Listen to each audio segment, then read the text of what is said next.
السلام عليكم ورحمة الله وبركاته. الحمد لله رب العالمين، الصلاة والسلام على سيدنا محمد النبي الأمي وعلى آله وصحبه أجمعين. Dear brothers, sisters, Assalamu alaikum wa rahmatullahi wa barakatuh. Welcome all of you back with the second part of the Fatwa Life that comes to you from Mishkah Center in Houston on the first day of the year, in January 1st. The first question: is it true that the jinn can read your mind and they could put some thoughts in your head, and if he enter your body, and can he control you? What you are saying, it's what Allah Azza wa Jal allowed the shaitan to be. The evidence showed that the shaitan is very close from the human being, and he goes into him just like the blood in it, so he take care of him when he's unaware, and he try to get him away from remembrance of Allah. Safiya bint Huyay, may Allah be pleased with her, she said that the Prophet ﷺ said that the shaitan goes into the human just like the blood, and with that he knows what your desires are, so he purified for him. The shaitan, he holds the heart of the son of Adam. If he remember of Allah, he is away and he becomes small, but if he is unaware of Allah Azza wa Jal, then he controls him. That's when he has his great opportunity on the human being. And the angels, from the closeness of the angels of the shaitan from the heart of the son of Adam, is one of the things that are very well known. In Sahih Tirmidhi, Ibn Mas'ud said that the shaitan has a group on the son of, and he do the evil and deny the truth. But the angels, they bring goodness and to believe the truth.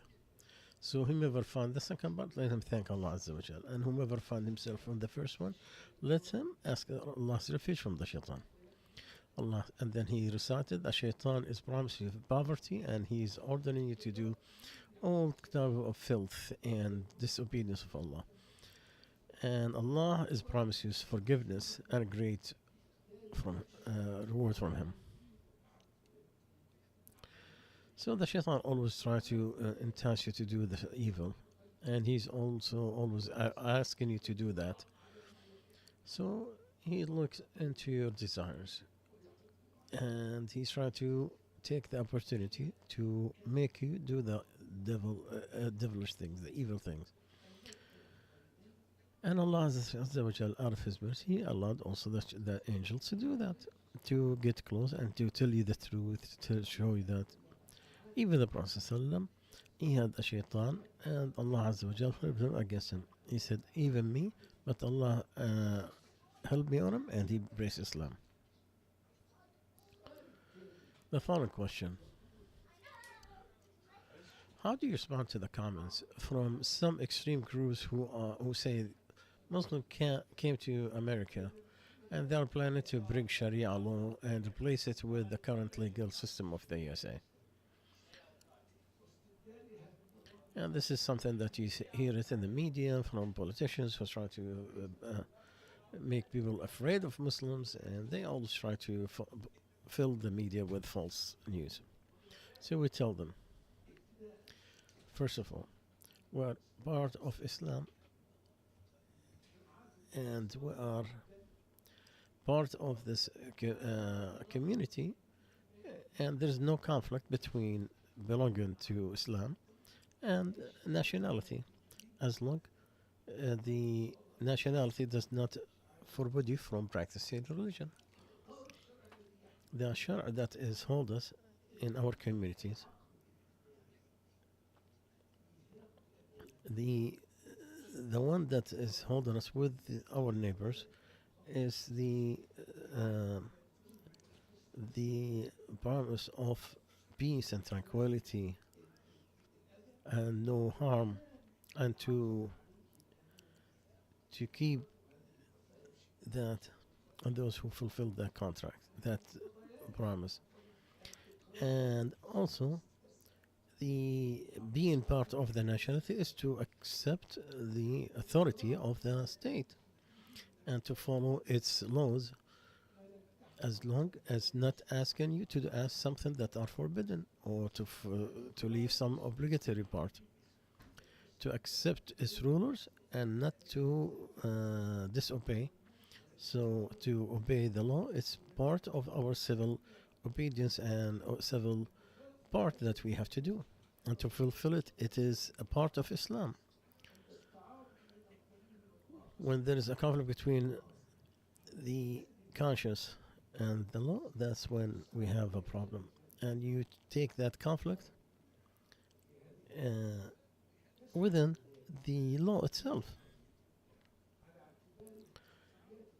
because the Constitution preserve the practice of religion, and that does not stop the rights of the minorities. And this is something that is guaranteed with all constitutions everywhere. And to be able to express your opinion and the freedom to express your and everybody has their right to have their own political agenda, but within the ruling laws, not the outside laws. And to allow everybody to practice their religion no matter what it is and what the ideology is. And that goes into everything from eating, drinking, wearing clothes, and all that stuff. What is guaranteed to all citizens, and the separation between the state and religion, and to protect all the religions. To go back to the Islamic rules on the social issues, that does not contradict the law of the land. It is on the, but what is the, there is no Islamic law, Sharia law, that is in conflict or is asking to change any of the law of the land. This is something that is accepted or is registered by the institutions of that government, not with the ideologies of people.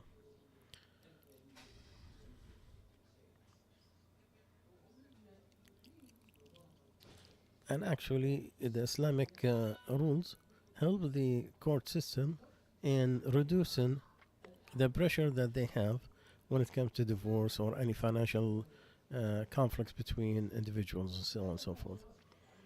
This is what all the Muslim communities has agreed on from all their background and religion and school of thoughts, and anything beyond that is just falsifying the truth.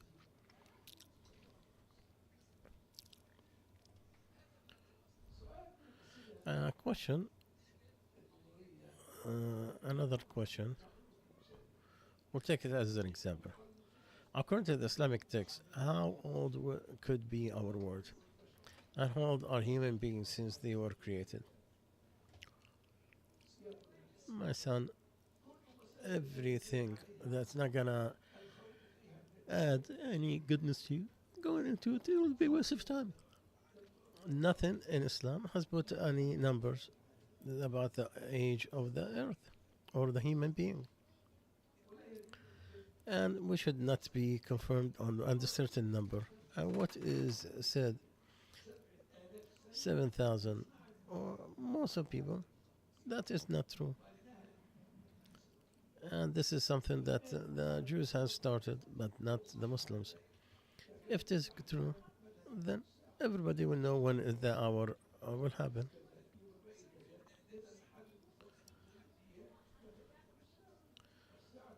And this is something, knowledge, nobody knows except Allah.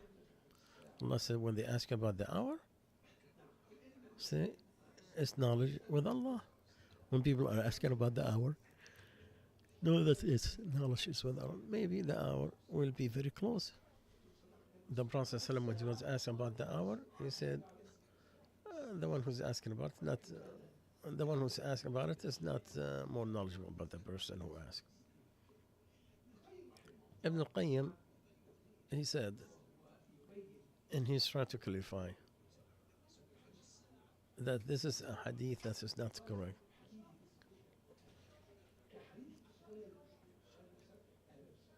The what is the age of it? This is not true. If it is true, then everybody know that we still have this much. This is not true.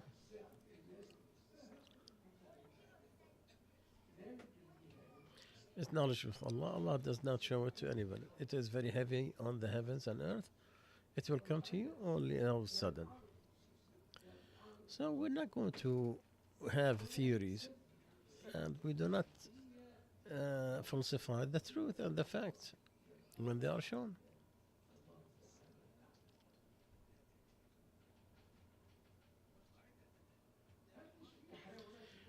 It's the animals in the house that we love, and they are like angels in our comet. No, the angels are better than this. I shouldn't be saying the animal nor the human being to make him like an angel. They don't supersede his orders, and they do everything. The expression that you're showing is wrong. What is the difference between the shaitan's whispering and the whispering that is force? No, well, they are all the same. Some that is very hard for you to fight back. And this is what we advise those who have this illness, whether it is in the belief or the worship or the family relationships. The best thing to deal with it is to not to ignore it, not to worry about it, and not to build anything concrete on it. So whomever has this whispering of the shaitan or the whispering, he needs to stop. Say Alhamdulillah. We took his matter to only whispering and nothing else. And he does it on those who have this problem with the divorce. Oh, did I say this? Did I do this? Did that mean a divorce? This is only whispering for the shaitan because he wants to ruin your life. He don't want you to be happy in your life. So no, you only have to do just don't worry about it and put it behind you. The divorce is not going to happen, even if he said it, unless that's what he intended to do. He's accepting it. He knew what he's doing. And that was his final decision. Because he was absent-minded the whole time, and there is no divorce when you are absent-minded in that form.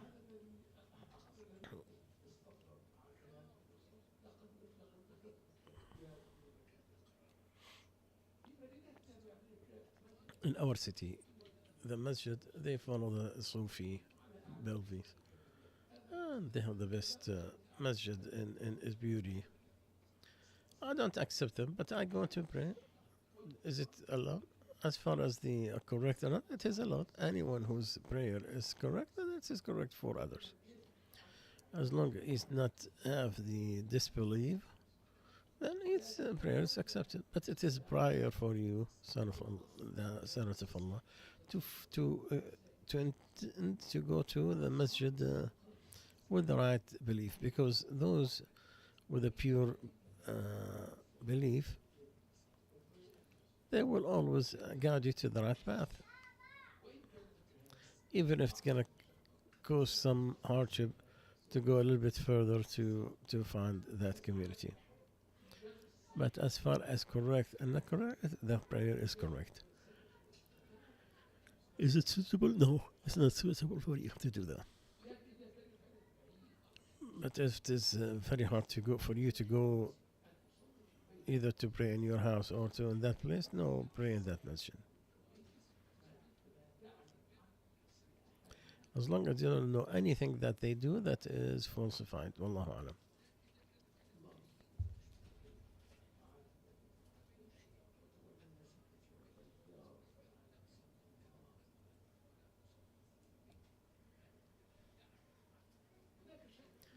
There's a sheikh in Canada. He's asking the Muslims to leave the West and to go back to their countries. This is not acceptable because there's more problems in their countries. There is corruption, there is poverty, and more than that. Do we really get a sin? No. No, حبيبي. Your I know there's some sisters that are very tight on their hijab. There's a law that is passed not that far to stop any religious symbols in any work. So maybe this is somebody who is feeling bad for the community. But as fiqh goes, to live outside a Muslim country, it has details. And we had it, American Muslim jurists, they have made a beautiful study on this. I urge you to go amjaonline.org, amjaonline.org. In summary, they will say that originally the person lives wherever between the Muslims to avoid any problems in the religion and to have the believers.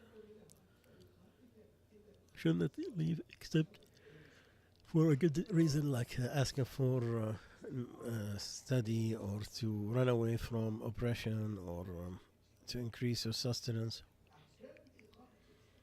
But the rules is different. Whoever came to practice religion and he's safe from being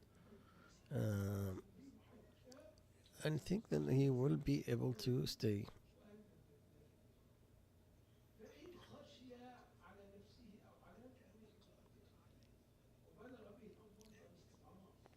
But if it is very much, then he need to leave because he needs to go from the area of weakness to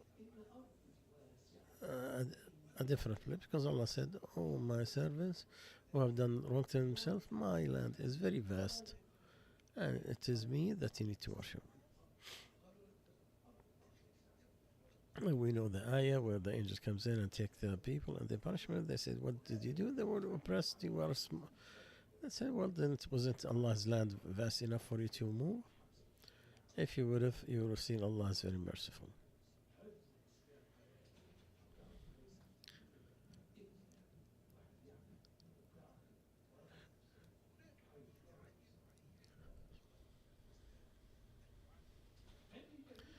I have a broken arm and I have a casket that cover part of the place of the wudu.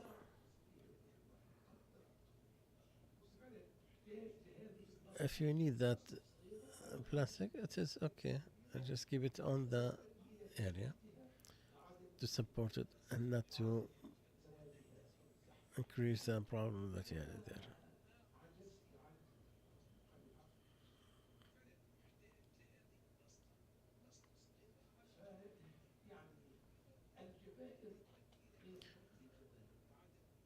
The gasket that broken from is different than the rule of the socks.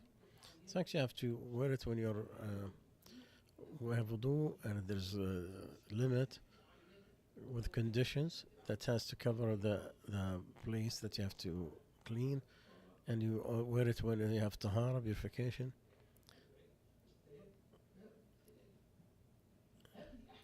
These are the rules of the but on the wound, the broken arm, no. Somebody gets wound. Are we gonna wait until he make wudu and then? But no, because it has some emergency or a need. It's not with a choice, and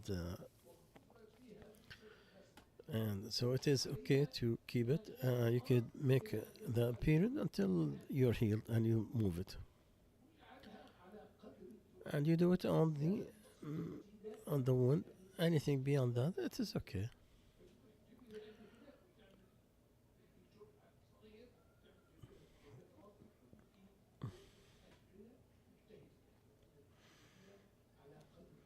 So make sure your bandage is according to the wound, not way beyond that. Another question that's very important to understand.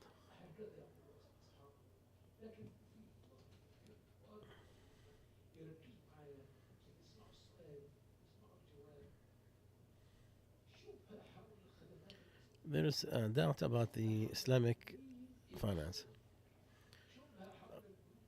About the Islamic, how do they work? How these services go?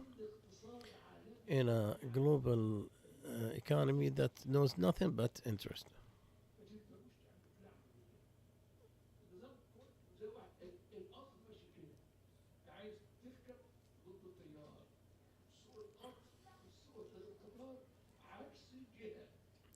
So as if you are trying to go against the thread.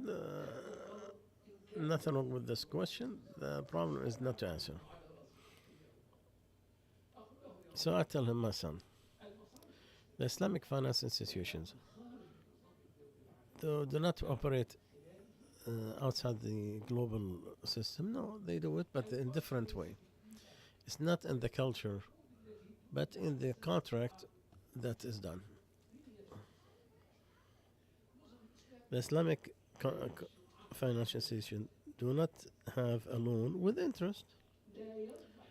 They do not profit from because of the time. They either the investment or the services. What is forbidden riba, it has to be the contract, not with the culture. So you have to fear Allah wherever you are.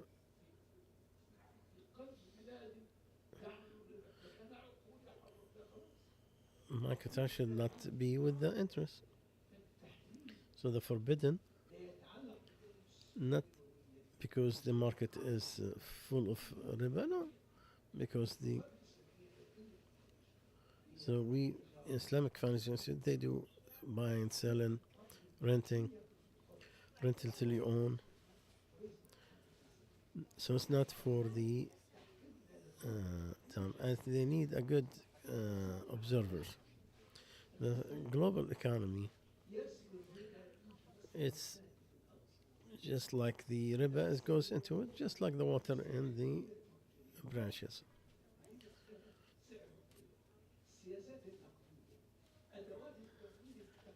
The normal institutions, they how do you see the difference between the global market and the financial? It's in the pricing, not in the contract. So they just use the Islamic institutions. They whenever they invest, they want to see what is the best.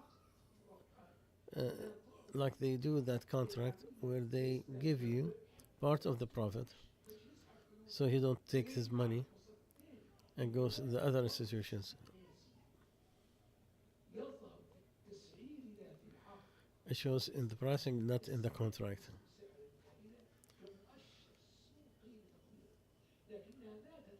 But they don't make contracts accordingly.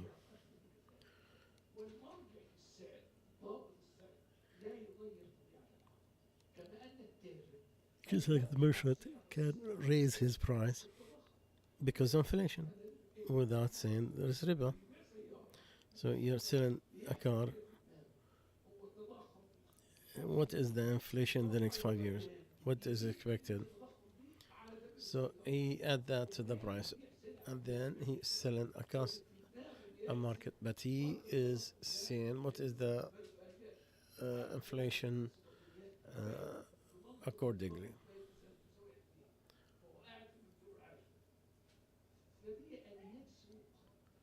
So this is a marketing that has nothing to do with interest. What about like to believe that they are the same? No. Sharia does not forbid the result or the how it looks, but it forbids the contracts that are wrong. So difference between the one that has known, uh, it's just like to have a girlfriend or being married. Boyfriend and girlfriend, they live the same thing, just like a wife and a husband. They have kids the same way.